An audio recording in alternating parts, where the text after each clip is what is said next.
More now on the attempted terror attack on a U.S. airliner on Christmas Day. And there are questions about how the suspect might have been prevented from boarding in the first place.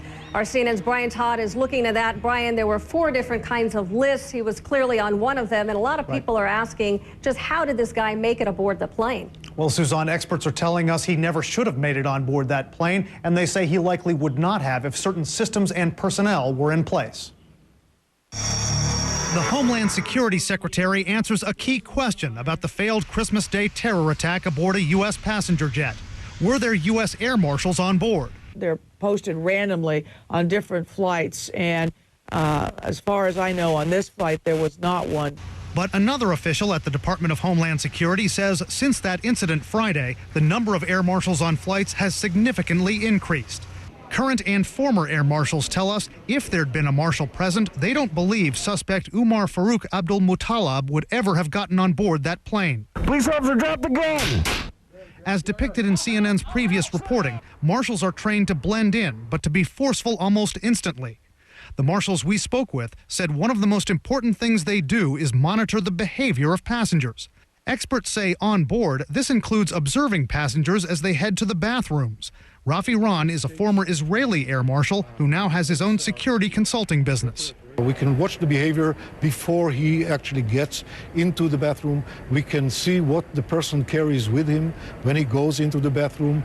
We can look at how much time is spent inside. But experts say suspicious behavior's got to be detected on the ground first. One former air marshal told us he'd often discreetly move around waiting areas at gates, watching passengers and even eavesdropping on them. Most, he said, could quickly be eliminated as suspects. But some he'd have to keep track of.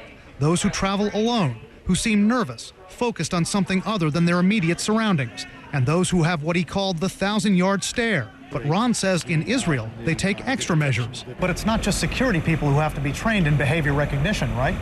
That is correct. Actually, our most important asset when it comes to detection of suspicious behavior are all the employees that we have all over the airport. The presence of security personnel and law enforcement people is extremely limited. So you're talking ticket counter people? I'm talking ticket counter people. I'm talking about the janitors who are cleaning our restrooms. I'm talking about the people at the parking lot. I'm talking about the people on the curbside.